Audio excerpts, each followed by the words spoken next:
You should eat. I'm not hungry. Your father used to say the same thing before everything collapsed around him. Some people survive betrayal. Others are transformed by it.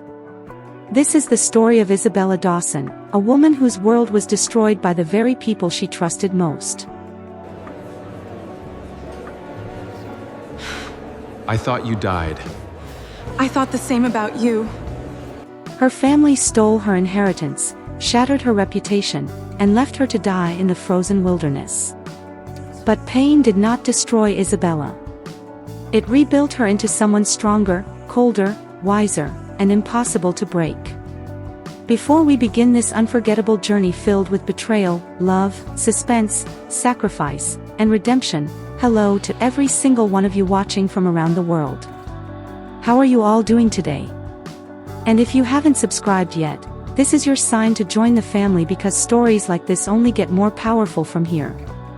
Now settle in comfortably because this story will take you through heartbreak, revenge, survival, and a love strong enough to heal even the deepest wounds.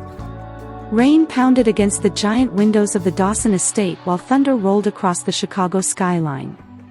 The mansion stood proudly on a hill overlooking the city like a silent king guarding generations of wealth and secrets. Inside the enormous dining hall, Isabella Dawson sat alone at the far end of a table designed for 20 people.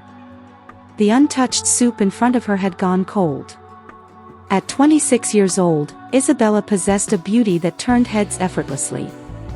Dark wavy hair framed soft features made sharper lately by grief. Her warm brown eyes once carried light and curiosity, but now they seemed permanently shadowed by exhaustion.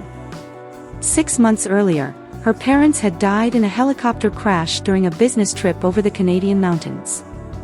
The media called it tragic. The family called it unfortunate. But Isabella never believed it was an accident. She stared blankly at the rain sliding down the windows when footsteps echoed behind her. Victoria Corleone entered wearing a black silk dress and diamond earrings that sparkled beneath the chandelier light. Everything about her radiated elegance, but her eyes carried the emotional warmth of ice. "You should eat," Victoria said calmly. "I'm not hungry." "You've barely eaten all week." Isabella looked down at the table. "I said I'm fine." Victoria walked closer slowly. "Your father used to say the same thing before everything collapsed around him." The statement made Isabella lift her eyes. "What does that mean?" Victoria gave a faint smile. "It means weakness runs in the family." Then she turned and walked away. The silence she left behind felt heavier than before. Outside, lightning split the dark sky. And deep in her chest, Isabella felt something unfamiliar growing stronger every day. Fear. The next morning, Chicago smelled of wet asphalt and roasted coffee beans as Isabella drove downtown beneath gray clouds. Dawson Global Holdings towered above the city like a monument built from power and ambition. Employees greeted her politely inside the lobby, but their smiles carried discomfort now. People whispered around her. Avoided eye contact.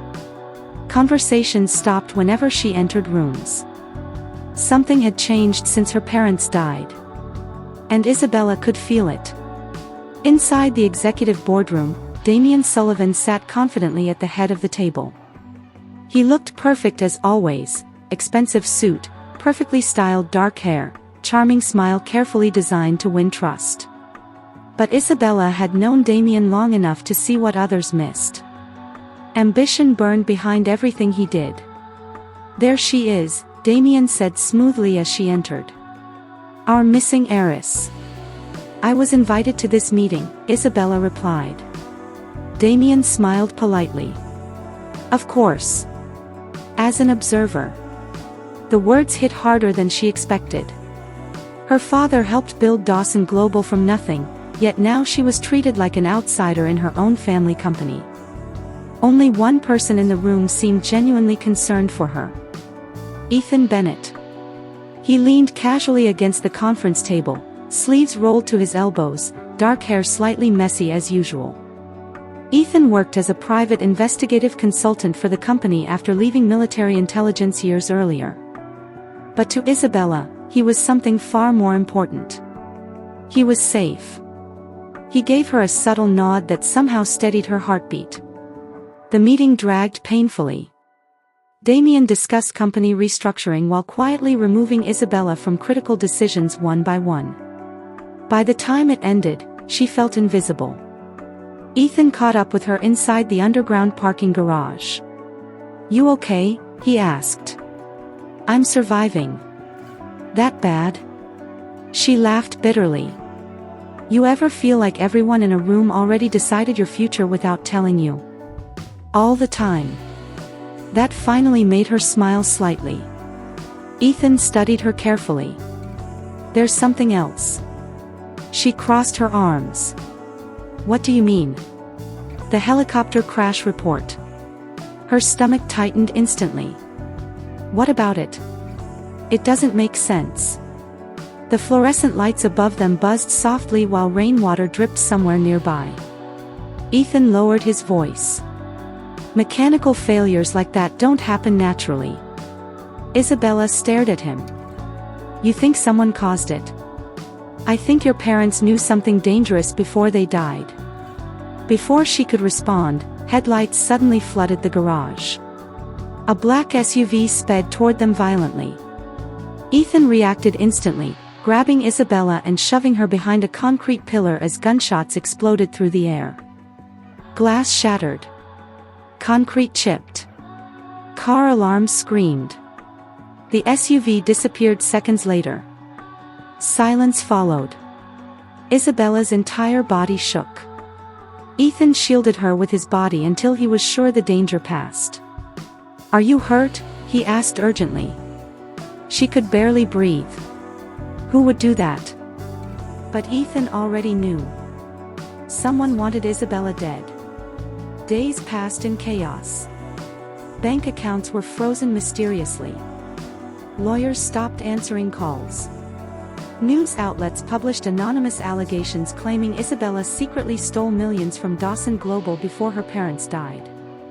The accusations spread everywhere. Her phone filled with threats. Friends vanished. Even strangers stared at her with judgment. Someone was carefully destroying her life piece by piece. Late one evening, Isabella searched through her father's private office inside the estate. Dust floated through dim light while old jazz music played softly from a forgotten record player. Her father used to work there for hours every night. She missed him terribly. While searching his desk, her fingers brushed something unusual beneath the wood. Tape. She pulled free a hidden flash drive. Her pulse quickened.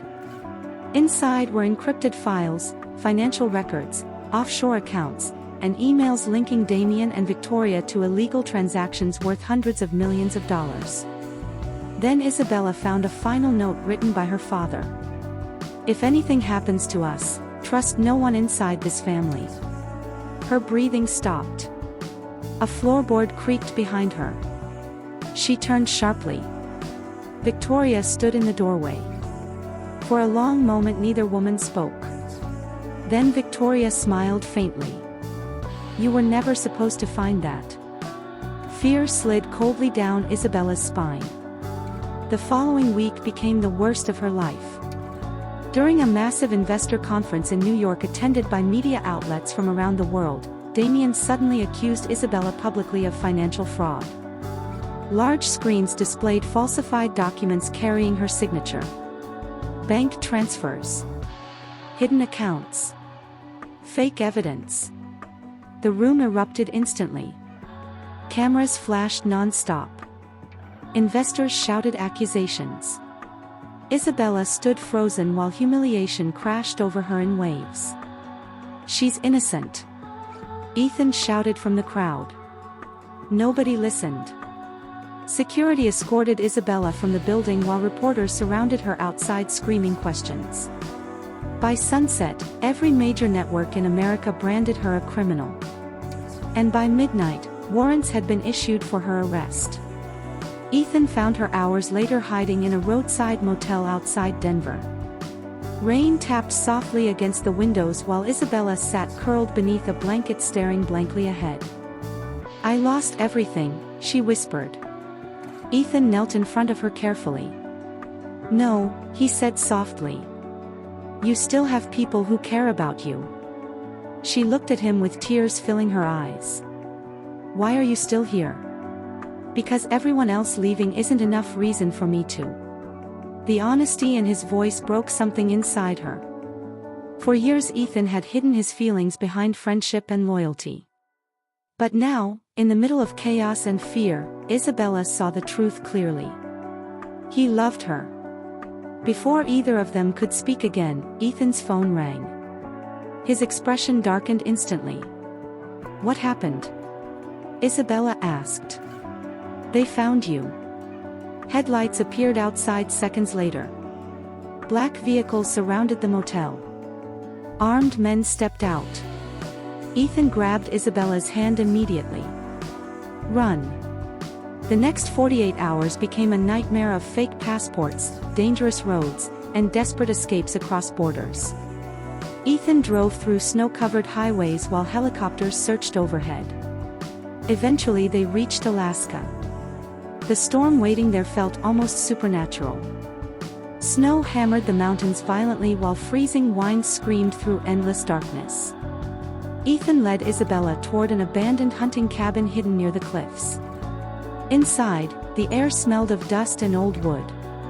Ethan locked the doors quickly while Isabella tried warming her frozen hands near the fireplace. Then she noticed blood spreading across his jacket. "You've been shot." "It's nothing." "It's not nothing."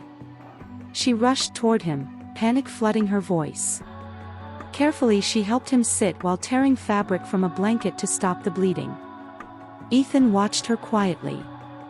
"You always take care of everyone else first," he murmured. Tears filled her eyes instantly. "I can't lose you too." The words hung between them. Then Ethan gently touched her face. "I love you, Isabella." Her breath caught painfully. Outside the storm roared louder. Inside the tiny cabin, the world suddenly felt terrifyingly intimate. She leaned forward slowly, pressing her forehead against his. For one fragile moment, everything else disappeared. Then explosions shattered the silence. The cabin walls shook violently. Men shouted outside. They had been found. Ethan grabbed a rifle quickly while flames spread across the roof. "There's a trail behind the mountain," he shouted. "Go. I'm not leaving you. You have to survive." Gunfire erupted. The cabin exploded into chaos. Ethan pushed Isabella toward the back exit while armed men stormed the front entrance. The last thing she saw before vanishing into the snowstorm was Ethan collapsing beside the burning doorway. And then she disappeared into darkness. For 5 years, the world believed Isabella Dawson was dead.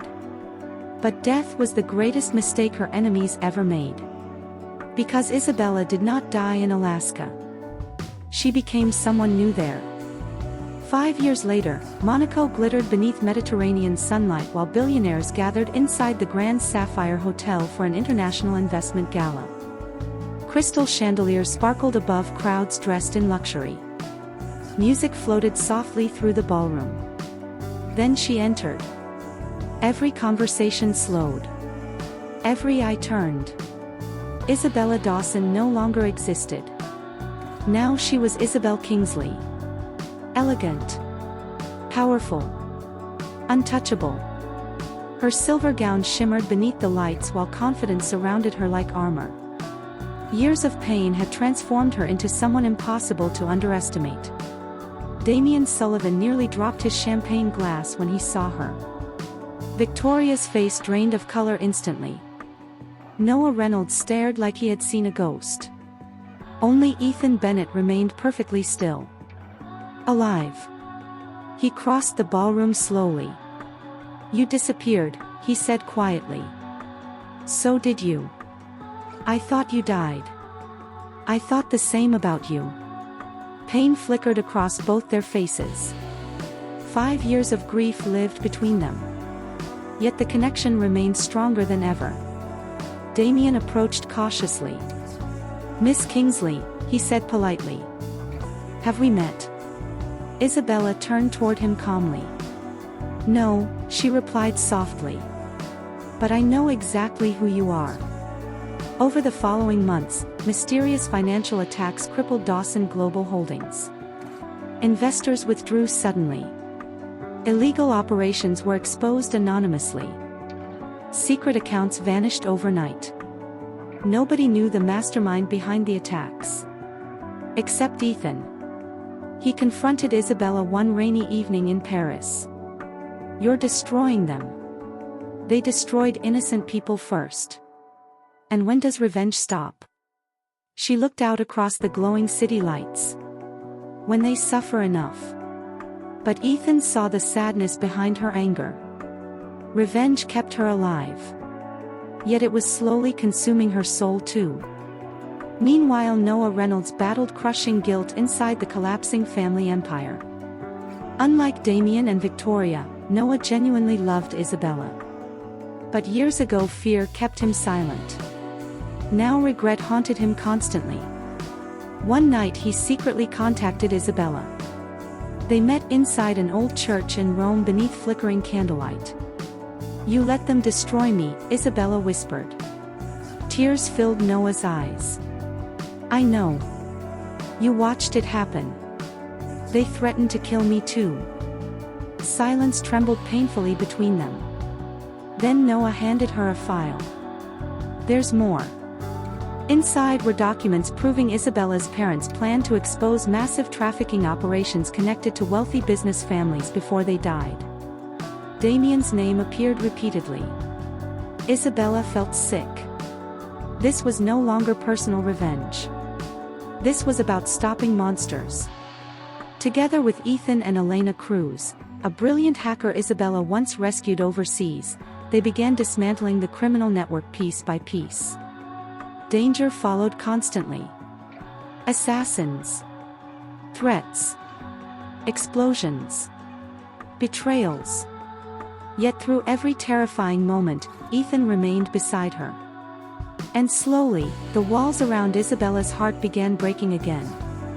One night after escaping an ambush in Mexico City, they hid inside a roadside motel while rain battered the roof outside. The room smelled faintly of coffee and damp air. Isabella sat quietly wrapped in a blanket. "I forgot what peace feels like," she admitted softly.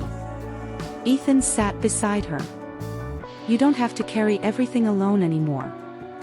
She looked at him carefully. "Why did you come back for me?" He smiled faintly. "I never stopped looking." The vulnerability in his voice shattered her remaining defenses. She kissed him slowly. Not from desperation. Not from fear. But because after years of darkness, she finally allowed herself to feel loved again. For the first time since Alaska, Isabella cried openly in someone's arms. And Ethan held every broken piece of her gently. Weeks later, Elena uncovered devastating truth. Victoria Corleone orchestrated the helicopter crash personally. Not Damien. Victoria. The woman Isabella once trusted ordered her parents murdered for power. The betrayal nearly broke her. Isabella confronted Victoria alone inside the Dawson estate. The mansion smelled exactly the same. Old wood. Expensive perfume. Buried secrets. Victoria stood calmly beside the fireplace. "You should have stayed dead," she said coldly. "Why kill them?" "Because weak people destroy powerful families." They were family. Victoria laughed bitterly. "Family is power. Nothing more." The emptiness in her voice terrified Isabella. Years of greed hollowed Victoria into someone incapable of love entirely. And suddenly Isabella understood something painful. Revenge would never heal her. Because becoming like Victoria meant losing herself forever. But realization came almost too late. Damien kidnapped Noah after discovering his betrayal.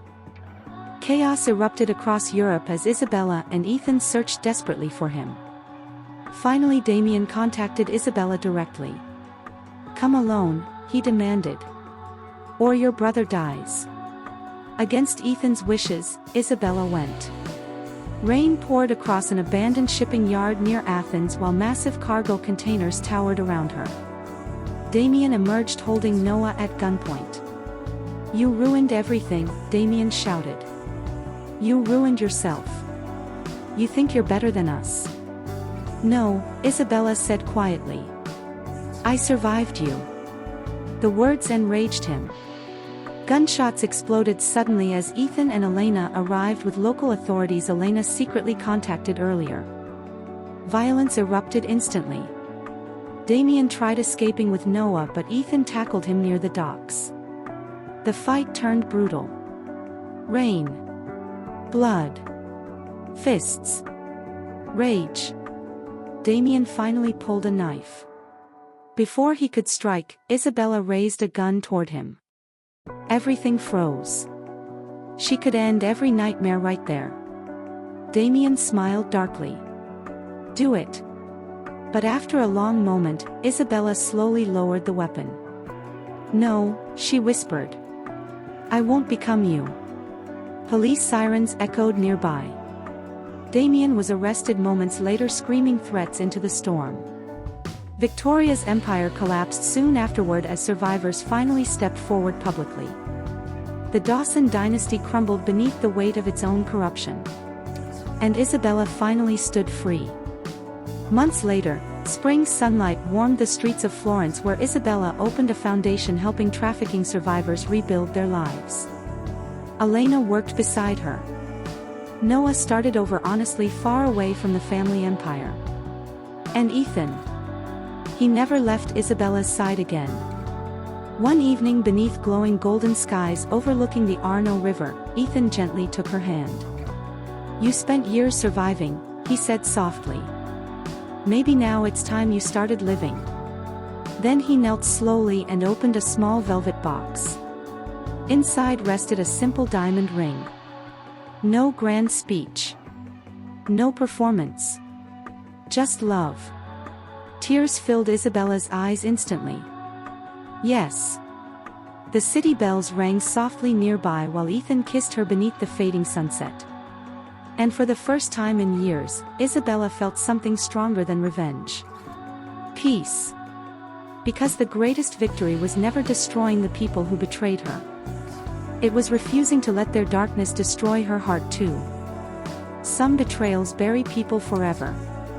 But sometimes they create survivors strong enough to change the world.